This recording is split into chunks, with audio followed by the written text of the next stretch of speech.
RJ Rohini tax நேயர்களுக்கு வணக்கம். இன்னைக்கு இந்த எபிசோட்ல நம்ம என்ன ஒரு விஷயத்தை பத்தி பேச போறோம் அப்படின்னா, உங்க மகன், உங்க அண்ணன், உங்க தம்பி, உங்க தோழன், உங்க விஜய், உங்க விஜய். ஏன்னா இது தனியான ஒரு ஆள் தான் கம்போஸ் பண்ணிருக்காரு, அதனால காப்பி ரைட்டுக்கு வரமாட்டாங்க. ஸோ அந்த அரசியல் மாநாடு, முதல் அரசியல் மாநாடு, தாவேகாவுடைய மாநாடு விக்கிரவாண்டியில சக்சஸ்ஃபுல்லா முடிஞ்சதுக்கு பிறகு இந்த பாட்டு, அதாவது இந்த பர்டிகுலர் விஷயம் மட்டும் பாத்தீங்கன்னா பட்டி தொட்டியங்க செம வைரல் ஹிட். ஸோ விஜய் அண்ணா வேற லெவல்ல ஃபார்ம் ஆக போறாரு அப்படிங்கிற மாதிரி எல்லாருமே ஒரு பெரிய எதிர்பார்ப்போட தான் இருக்கிறாங்க.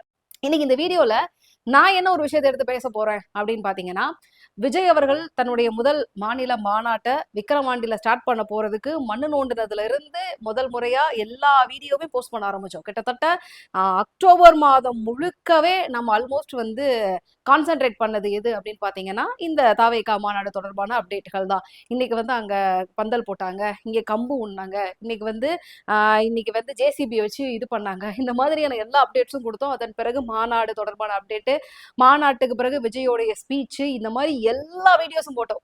ஒரு கட்டத்துல ஆர்ஜே ரோகிணி டாக்ஸா இல்ல தாவேகாவுடைய அபிஷியல் சேனலா நீங்க அப்படிங்கிற மாதிரி என்ன நேரடியாவே சில பேர் கேட்டாங்க. அதே மாதிரி தாவேகா தரப்புல எவ்வளவு வாங்குனீங்க அப்படிங்கிறதையும் கேட்டாங்க. பட் எப்பயுமே புதுசா ஒருத்தர் வர்றாரு அப்படிங்கிறதுக்காக அவர் வெல்கம் பண்றதுக்காகவும் அவர் செய்யக்கூடிய பல விஷயங்களை அட்ரஸ் பண்ணணும் அப்படிங்கிற ஒரு மோட்டிவ்ல தான் நான் தொடர்ச்சியா நம்ம சேனல்ல வீடியோ போட்டேன். பட் அதே நேரத்துல ஒரு விஷயம் விமர்சனத்துக்கு உள்ளாகும் போது நிச்சயமா அதை பற்றியும் பேசணும், அதையும் விமர்சனம் செய்யணும் அப்படிங்கறத நல்ல ஜேர்னலிசம். ஸோ அதை இன்னைக்கு நான் பண்ணணும்னு நினைக்கிறேன். ஆல்ரைட். ஸோ உங்களுக்கே தெரியும் இந்த ஃபெங்கல் புயல் அப்படிங்கிறது தமிழகத்தை பொறுத்த வரைக்கும் எந்த அளவுக்கு மிகப்பெரிய பாதிப்பை ஏற்படுத்தி இருக்கு அப்படின்னு சொல்லிட்டு, ஆரம்பத்துல கொஞ்சம் மந்தமா அசம்பந்தமா அப்படி இப்படின்னு டான்ஸ் ஆடிட்டு வந்தாலும் அப்படியே வெளியில கிராஸ் பண்ணி போறப்போ ஒரு காட்டிருச்சு அப்படின்னு தான் சொல்லணும். குறிப்பா ரொம்ப அதிகப்படியான ரெயின்ஃபால் இருக்கும், சென்னை சர்வ நாசண்டா அப்படிங்கிற மாதிரி ஏகப்பட்ட பீதிகள்லாம் இருந்தது. ஆனா எஸ்கேப் ஆனது சென்னை. மாட்டிக்கிட்டு யார் அப்படின்னு பாத்தீங்கன்னா, உள் மாவட்டங்களான திருவண்ணாமலை, திண்டிவனம், ஊத்தங்கரை, கடலூர், விழுப்புரம், இதெல்லாம் பாத்தீங்கன்னா ஒவ்வொரு விஷுவல்ஸையும் பாக்குறப்பவே அவ்வளவு கஷ்டமா இருக்கு. என்னடா இது, இவ்வளவு மழையில அந்த ஜனங்க என்ன பண்றாங்க? ஏன்னா இப்ப நமக்காவது ஓரளவுக்கு பழகிட்டோம். இப்ப டிசம்பர் மந்த் ஆரம்பிச்சிட்டாலே நம்ம சென்னை மக்கள் தயார் நிலையில ஆயிடுறாங்க. ஆகா இந்த தடவை இருக்குன்னு சொல்றதுக்கு. லைட்டா மழை பெஞ்சா கூட என்ன பண்ணிடுறாங்கன்னா, கார்லாம் எடுத்துட்டு சேஃபா போய் மேம்பாலத்துல நிப்பாட்டி வச்சிடுறோம். அப்புறம் ஆஃபீஸ்ல ஒர்க் ஃப்ரம் ஹோம் கேட்டுக்கிறது, அப்புறம் பொருட்கள் ஸ்டாக் பண்ணிக்கிறது, பிரெட்டு, பால், முட்டை, இந்த மாதிரியான ஐட்டங்கள்லாம் வீட்டுல ஸ்டாக் பண்ணிக்கிறது. ஸோ டிசம்பருக்கு நம்ம தயார் நிலையில இருக்கோம். ஆனா உள் மாவட்டங்கள் நீங்க நினைச்சு பாருங்களேன், திருவண்ணாமலைக்கெல்லாம் இப்படி ஒரு விஷயம் நடக்கும் அப்படிங்கறத அவங்க கனவு பண்ணி கற்பனையாவது பண்ணி பார்த்திருப்பாங்களா அப்படிங்கிறது. சோ இந்த ஃபர்ஸ்ட் டைம் இந்த மாதிரி ஒரு விஷயத்த ஃபேஸ் பண்றதுனால திணறி போயிருக்காங்க அப்படின்னு தான் சொல்லணும். சோ இந்த ஒரு நிலையில் தான் தாவேகா தரப்பில் இருந்து இந்த ஃபெங்கல் புயலுடைய நிவாரண பணிகள்ல அவங்க எந்த அளவுக்கு களப்பணியில இருந்தாங்க அப்படிங்கிற ஒரு விஷயத்த நம்மளும் நோட் பண்ணி பார்த்தோம். ஆனா அவருடைய மக்கள் இயக்கம் சார்பா தினமும் நிறைய தொண்டர்கள் கலந்துகிட்டு ஒவ்வொரு இடத்துலயும் நிவாரண பணிகளை செஞ்சுக்கிட்டு இருக்காங்க. பட் அது மட்டும் போதுமா அப்படிங்கறதா இங்க விமர்சனத்துக்கு உள்ளான ஒரு கேள்வி. இன்னைக்கு விஜய் அவர்கள் செஞ்ச ஒரு செயலினால் சென்னையில டிபி சத்திரம் அப்படிங்கிற ஒரு பகுதியில இந்த ஃபெங்கல் புயல்னால பாதிக்கப்பட்ட குடும்பங்கள்ல இருந்து 250 நபர்களை செலக்ட் பண்ணி அவங்கள இங்க இருந்து பனையூர்ல இருக்கக்கூடிய அவருடைய தாவேகா அலுவலகத்திற்கு அழைத்துட்டு போய் அங்க வச்சு நிவாரண பொருட்களை கொடுத்து அவங்க கூட பேசிட்டு அவங்கள வழி அனுப்பி வச்சிருக்கிறாரு தாவேகாவுடைய தலைவர் விஜய் அவர்கள். அதாவது நீ எல்லாம் உட்காந்து வீடியோ பேசுவேன், ஆனா ₹1 வெளில கொடுப்பியா?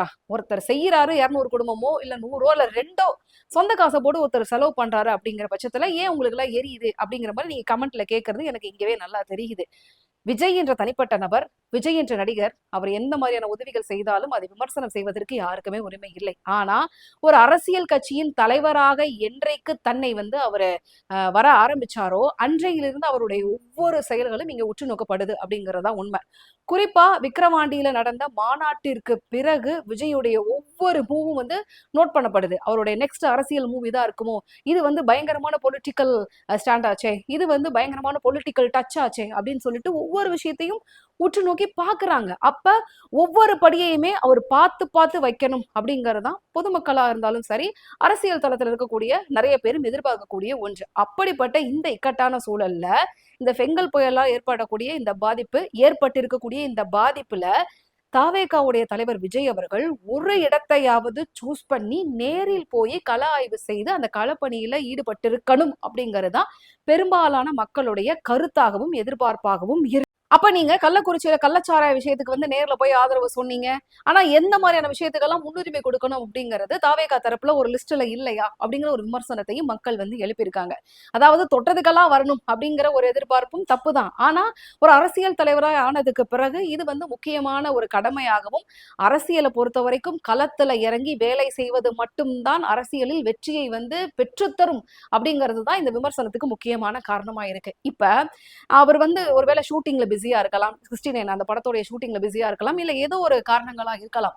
தமிழகத்தை பொறுத்த வரைக்கும் உள் மாவட்டங்கள்ல நிறைய இடங்கள்ல பாதிப்பு இருக்கு. அதில் ஏதாவது ஒரு பகுதியையாவது செலக்ட் பண்ணி நேரில் போய் அந்த மக்களை சந்திச்சு அவங்களுக்கு இருக்கக்கூடிய பிரச்சனைகள் என்ன என்ன, இப்போதைக்கு அவங்களுடைய அவசர தேவை என்ன, இன் ஃபியூச்சர்ல என்ன மாதிரியான விஷயங்கள்லாம் இங்க இருந்தா நல்லா இருக்கும், இந்த மாதிரியான எமர்ஜென்சி காலத்துல வந்து நம்ம வந்து செயல்படுறதுக்கு அது வசதியா, இப்படிப்பட்ட பல விஷயங்களை கேட்டு தெரிஞ்சிருக்கணும் அப்படிங்கறதுதான் நிறைய பேர் சொல்ல வர விஷயமா இருக்கு. அது இல்லாம டிபி சத்திரம் இந்த ஏரியா வந்து சென்னையில எங்க இருக்கு அப்படின்னு பாத்தீங்கன்னா, கீழ்ப்பாக்கத்துக்கும் பக்சேபாஸ் காலேஜுக்கும் நடுவுல வந்து பாத்தீங்கன்னா இருக்கக்கூடிய ஒரு பகுதி.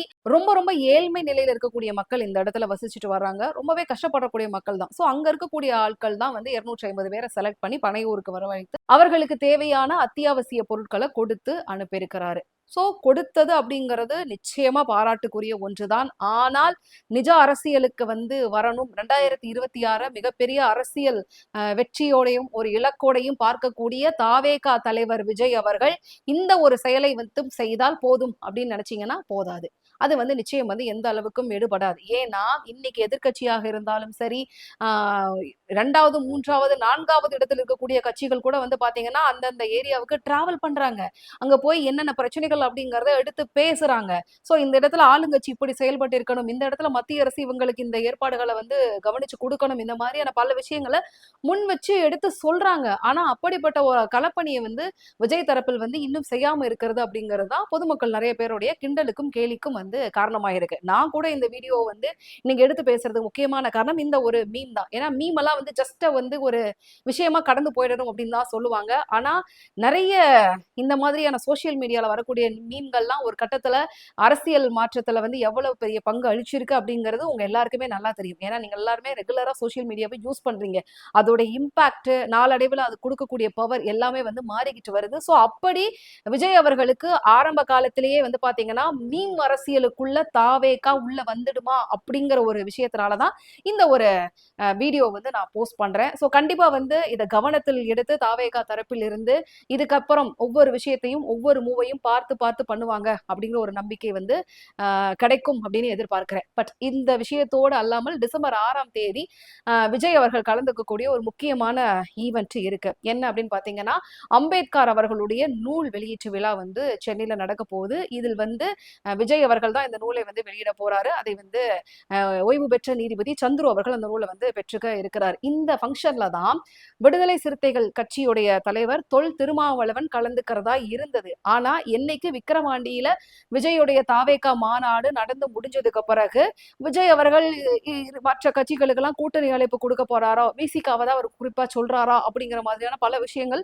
சோசியல் மீடியால அரசியல் பொருசெல்லாம் வந்து பேச ஆரம்பிச்சதுக்கு அப்புறமா அவருடைய முடிவை மாத்திக்கிட்டார். எஸ், தொல் திருமாவளவன் இப்ப இந்த ஃபங்க்ஷன்ல கலந்துக்கிறதா இல்ல. சோ விஜய் அவர்கள் இந்த நூலை வெளியிட நீதிபதி சந்துரு அவர்கள் தான் நூலை வந்து ரிசீவ் பண்ண போறாரு. அன்றைக்கு விஜய் பேசக்கூடிய ஒரு ஸ்பீச் வந்து பாத்தீங்கன்னா ஒரு மிகப்பெரிய எதிர்பார்ப்பை ஏற்படுத்தி இருக்கு. ஏன்னா மாநாட்டிற்கு பிறகு பொது நிகழ்ச்சி ஒன்றுல விஜய் அவர்கள் கலந்து கொண்டு ஒரு ஸ்பீச் வந்து கொடுக்க போறாரு அப்படிங்கறதுனால இது ஒரு மிகப்பெரிய தாக்கத்தை ஏற்படுத்தக்கூடிய ஒரு ஸ்பீச்சா இருக்கும் அப்படின்னு வேற சொல்றாங்க. அவருடைய கொள்கை கோட்பாடுலே வந்து அம்பேத்கருடைய விஷயம் எல்லாம் எந்த அளவுக்கு அவர் வந்து கையாண்டிருக்கிறாரு, எந்த அளவுக்கு அதை ஃபாலோ பண்றாரு அப்படிங்கிறது உங்க எல்லாருக்குமே தெரியும். சோ அது தொடர்பான ஒரு நூல் வெளியீட்டு விழா மேடையை சரியாக பயன்படுத்தி ஒரு அரசியல் அம்சங்கள் நிறைந்த ஒரு பிரம்மாண்டமான ஸ்பீச் விஜய் தரப்புல தயார் நிலையில் இருக்கு அப்படின்னு தான் சொல்றாங்க. அந்த ஸ்பீச்சுக்காக தான் நிறைய பேரும் இப்ப வெயிட்டிங்ல இருக்காங்க. சோ ஆக இப்படி ஒரு ஸ்பீச் இந்த மாதிரியான விஷயங்கள் ஒரு பக்கம் இருந்தாலும் சோசியல் மீடியாவில் மட்டுமே அரசியல் செய்யாமல் பொதுவெளியில் இறங்கி கள அரசியலுக்கு விஜய் அவர்கள் இறங்கி வர வேண்டும். அப்போதுதான் அவர் நினைக்கக்கூடிய ஒரு வெற்றியானது 2026 நடப்பதற்கான வாய்ப்புகள் பிரகாசமா அமையும் அப்படிங்கிறத பொதுமக்கள் ஒரு தரா நானும் இந்த கருத்தை முன் வச்சுட்டு இந்த வீடியோ நிறைவு செய்யறேன். மீண்டும் உங்களை உங்களோட சூப்பரான எபிசோட்ல மீட் பண்றேன். Until then bye from RG Rohini. மறக்காம சேனல் லைக் பண்ணுங்க, ஷேர் பண்ணுங்க, சப்ஸ்கிரைப் பண்ணுங்க, சப்போர்ட் பண்ணுங்க. நன்றி.